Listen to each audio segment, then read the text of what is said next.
क्या अक्सर स्पीच देते समय आपके श्रोता बोरिंग फील करते हैं? क्या आपकी स्पीच को सुनने कम लोग आते हैं? स्पीच में आप जो कहते हैं क्या श्रोता समझ नहीं पाते हैं, या श्रोताओं का ध्यान खींचने में आप असफल रहते हैं? इस वीडियो में सफल वक्ता सफल व्यक्ति बाय उज्ज्वल पाटनी बुक से 10 तरीके दिए जा रहे हैं जिससे आप अपने श्रोताओं का ध्यान अपनी ओर खींचने में सफल हो जाएंगे। तो देखते रहिए।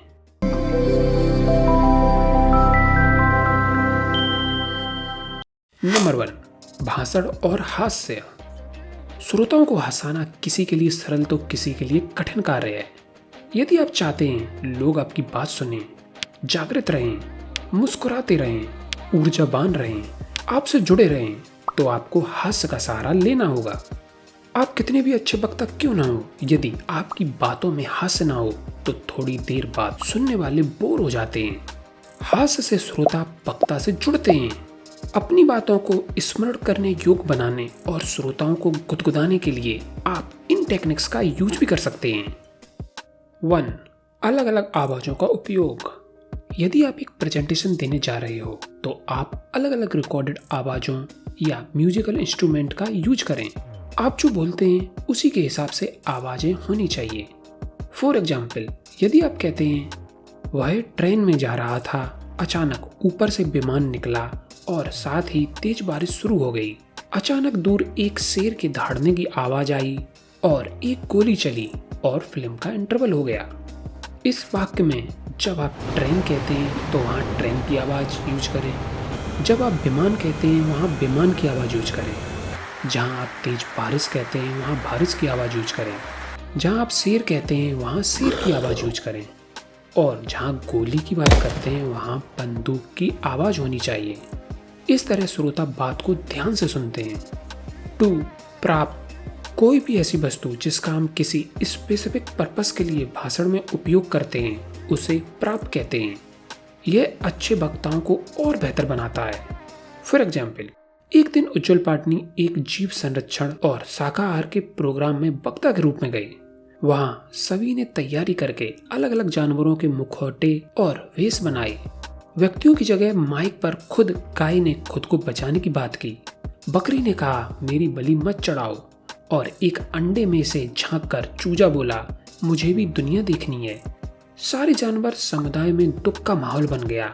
लास्ट में सारे जानवर एक हो गए और उन्होंने इंसान को मृत्यु दंड दिया। इस तरह के प्रोग्राम लोगों का ध्यान खींचते हैं और वे वहाँ क्या हुआ हमेशा याद रखते हैं। 3. हास्यप्रद कहानियाँ और चुटकुला। कहानियों और चुटकुलों का सफल उपयोग नए और अनुभवी सभी वक्ताओं को विजेता बनाता है। ज़्यादा लंबी कहानियाँ या लंबा चुटकुला उपयोग में न लाएं।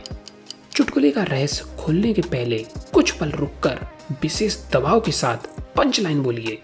चुटकुले को सही शैली में बोलने के लिए प्रैक्टिस कीजिए, क्योंकि चुटकुले के माध्यम से लोगों को हंसाना एक विशेष कला है। 4. खुद का मजाक उड़ाएं या खुद पर हास्य करें।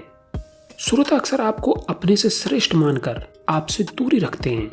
जैसे ही आप खुद पर हास्य करते हैं या खुद को नीचा दिखाते हैं, वे आपको अपने ही जैसा एक सामान्य व्यक्ति मानकर आपसे जुड़ाव महसूस करने लगते हैं और मन ही मन आपके साहस की प्रशंसा भी करते हैं।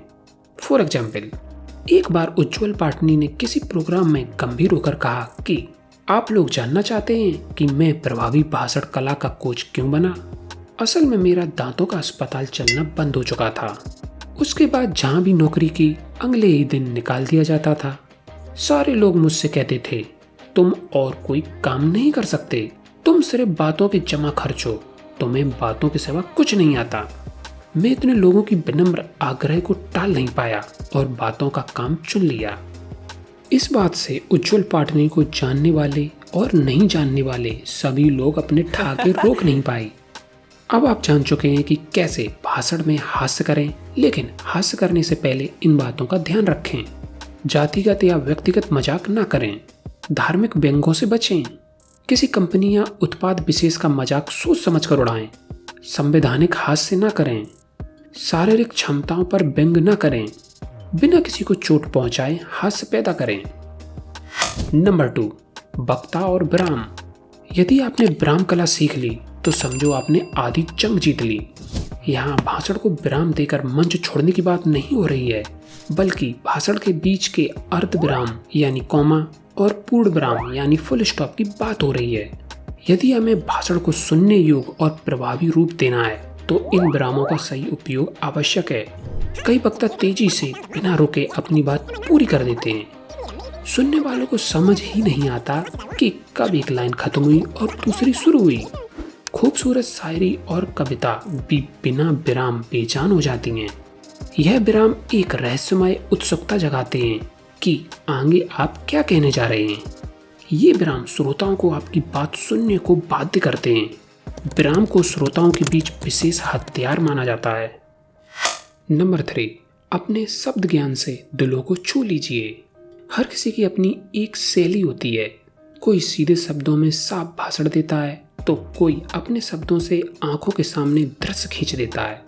खूबसूरत, मधुर और साहित्यिक शब्द किसी भी मैसेज को नया जीवन देते हैं और आपको आम वक्ताओं की भीड़ से अलग करते हैं। सामान्य तकनीकी भाषणों को छोड़ दें तो काव्यात्मक शैली अपने आप में विशेष स्थान रखती है। इसके लिए भाषा और शब्द ज्ञान अच्छा होना जरूरी है। फॉर एग्जाम्पल, यदि कोई बात हम सामान्य शैली में कहते हैं, भारत में सभी चीजों का निर्माण होता है, पहाड़, नदी, बर्फ, ऐतिहासिक शिल्प, सब कुछ हमारे देश में है, फिर भी आम भारतवासी गरीब है। यदि इसे हम काव्यात्मक शैली में कहें तो ये कुछ ऐसा होगा। सुई से लेकर उपग्रह तक, कुतुब मीनार से लेकर ताजमहल तक ऐसी कोई वस्तु नहीं जिसका भारतवासियों ने निर्माण न किया हो। विशाल देश को जोड़ती सड़कें, कोने कोने को चूमती रेलें, हिमालय के अद्भुत पर्वत, देश को नमन करते विशाल सागर हमें दुनिया के सबसे सुंदरतम देशों की श्रेणी में लाते हैं। फिर भी आम भारतीय समस्त सुविधाओं से वंचित है। नंबर 4, शब्दों में जान डालिए दबाव से। यदि आप चाहते हैं कि लोग आपकी बातों को ध्यान से सुने तो आपको यह कला सीखनी होगी। प्रेजेंटेशन में हमेशा कुछ महत्वपूर्ण शब्द होते हैं जो प्रेजेंटेशन की जान होते हैं। यदि आप बिल्कुल एक सुर और स्वर में बोलते चले जाएंगे तो वह प्रेजेंटेशन बेहद बोरिंग हो जाएगी।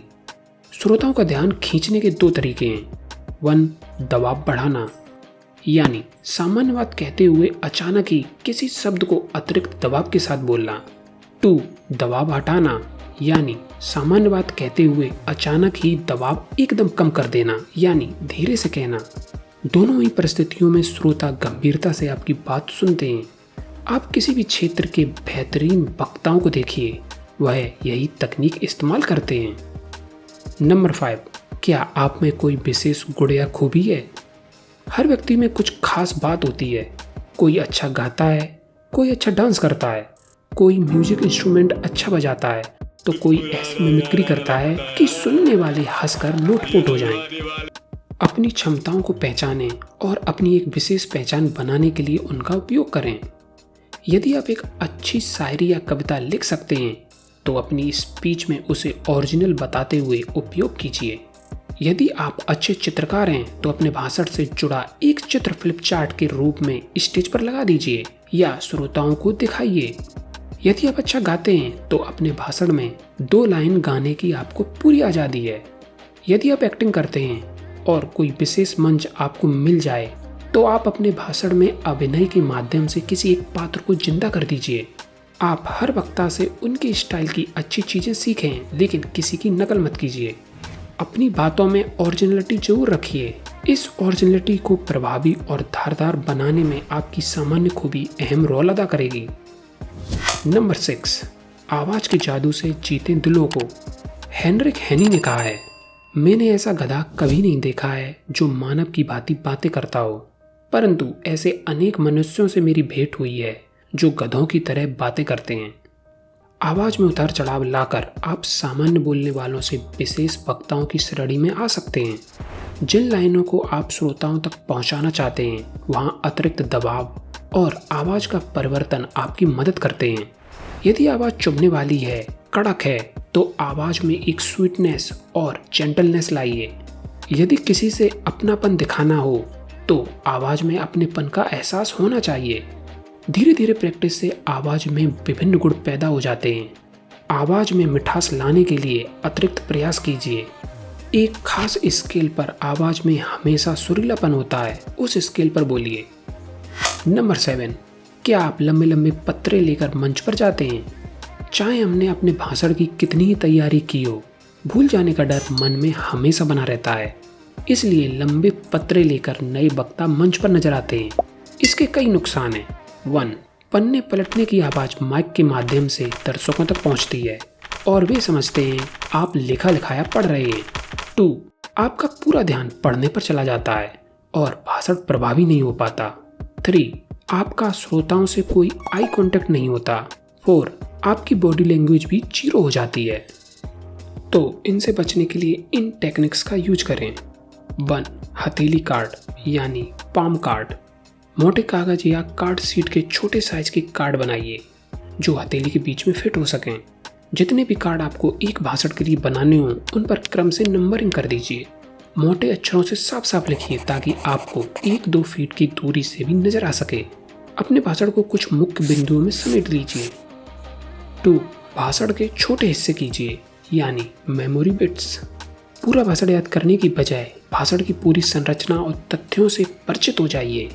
उसके बाद पूरे भाषण को सिर्फ 3 या 4 हिस्सों में बांट दीजिए। इन 3 या 4 प्रमुख हेडिंग्स को याद रखिए, आपको पूरा भाषण याद आ जाएगा। भाषण में चर्चा के बहुत ज़्यादा बिंदु न रखें, सिर्फ 2 या 3 समड अप और जबरदस्त तथ्यों के आसपास पूरा भाषण खत्म करें। नंबर 8, अपने दिल की आवाज़ सुनिए। किसी लेखक ने कहा है, नेताओं के भाषण यदा कदा ही दिल को छूते हैं क्योंकि उनमें विश्वसनीयता और सत्य का अभाव होता है। दूसरी ओर प्रेरक गुरुओं और संतों के चंद शब्द जीवन बदलने की क्षमता रखते हैं क्योंकि वे सीधे दिल से निकलते हैं और दिल में उतर जाते हैं। कुछ लोग पहली नज़र में ही अच्छे और अपने लगते हैं, वहीं कुछ लोगों से मिलते ही भय महसूस होता है। इसके पीछे कोई तर्क नहीं होता, इसलिए हम इसे दिल की आवाज़ कहते हैं। हम किसी भी मुद्दे या समस्या पर अपनी बात रखें। यदि हमारे मन में उसके प्रति चिंता नहीं है तो हम सुनने वालों पर प्रभाव नहीं डाल पाते। यदि हम खुद गंभीर और चिंतित होते हैं तो दूसरा व्यक्ति स्वतः ही उसे महसूस करता है। नंबर 9, आप, हम और मैं।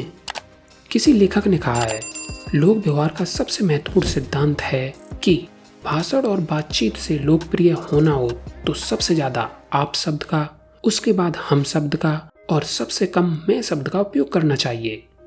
समूह का सबसे जरूरी नियम है, जितना श्रेय बांटेंगे उतना लौट कर आएगा। आपकी बातों से और व्यवहार से लोगों को यह कभी नहीं लगना चाहिए कि आपको खुद पर अभिमान और अहंकार है। उन्हें यह तसल्ली चाहिए कि वक्ता भी एक दिन उनके ही जैसा था और धीरे धीरे दूसरे लोगों की मदद से वह सफल हुआ।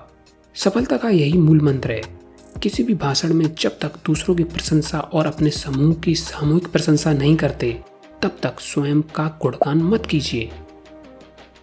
हमेशा इन बातों का ध्यान रखें। किसी का श्रेय मत छीनिए, खुद का गुणगान मत कीजिए। विजय और उपलब्धियों का श्रेय पहले दूसरों को दीजिए, फिर खुद लीजिए। दूसरों की दिल खोलकर सच्ची प्रशंसा कीजिए।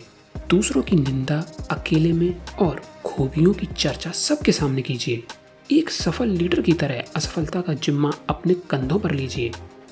नंबर 10, अनचाहे शब्दों से बचिए।